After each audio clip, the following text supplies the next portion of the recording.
As Black History Month comes to an end, tonight we're sharing a local connection to a story that's gotten national attention. A recent Netflix movie shines a light on the 6888. It was the only predominantly Black Women's Army Corps unit stationed in Europe during World War II. The women were from all over the country, including here. KDKA's Mamie spoke to the family of one of those women. The bombing of Pearl Harbor. It awakened the call to serve among all Americans and change those who would respond to that need, women of color. She did the job, and she's happy that she did it. In 1943, Officer Julia McNeil from Jeannette enlisted in the Women's Army Corps. It was the only unit that included women of color stationed in Europe during World War II. I sat down with her daughter, Denise Ruffin, and her granddaughter, Michelle Jackson. She said, just a simple of, I helped get the mail through. That was it. But it was more than just that. It was information, the only form of communication between our troops and their families back home. Army officials believed that lack of connection was hurting morale. The war was taking a toll on everyone. So a special unit was formed, the 6888 Central Postal Directory Battalion, known as the 6888. McNeil didn't tell the family about her historic service until she was in her 80s. She specifically said, I was a part of this first ever all-Black women's regiment in the military. Just very casual. Mm-hmm. Yes, very casual. Very casual. Yeah. 80 years later, by the way, I did this one thing. Yeah, that's true. That's what's my mom. Wow. About 20 years ago, Pastor Anthony Murray honored veterans at the family's church, Hopewell Baptist Church. She was even humbled at saying, Pastor, no, you don't have to do that. You know, I said, what?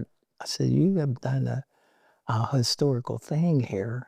McNeil was 22 years old when she joined 854 other female soldiers. The problem before them was mounting, several years of backlogged mail. According to our research, more than a dozen of the enlisted women were from Western Pennsylvania. They were stationed overseas and worked in horrible conditions. The focus was more about just doing the job of getting the mail out. That was her focus. She didn't talk about conditions. For her, that was not important. It was about the duty of the job. They reportedly got out 17 million pieces of mail in 90 days. It's a major part of history that went unrecognized until a recent Netflix movie. It stars Kerry Washington and was written, directed, and produced by Tyler Perry. This is what he said on CBS Mornings to Gayle King. At that time, when a lot of the women came back from war, there was still this taboo about being female soldiers. So a lot of them, a lot of family members didn't even know that their grandparents or moms or had served in the 6888. The unit was disbanded in 1946.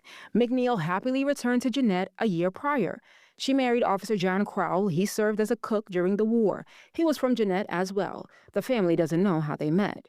Together, the couple's service continued in other ways. McNeil started a career in healthcare. She became heavily involved in the Salvation Army and held various roles at the church. Her accomplishments went unspoken, despite the various medals and a letter from President Truman thanking her for her service. It's like, wow, that was my grandmother. The Women's Army Corps veteran died in 2008. She was buried beside her husband at Jeannette Memorial Cemetery. When you have generational legacy and you get to pass something down, it's like, it's a complete honor, and keep passing it down. This could have been like this forever, but I'm glad that it's out now, and it's too bad my mom's not here to see it. Reporting in Jeannette, Mamie, KDKA-TV News.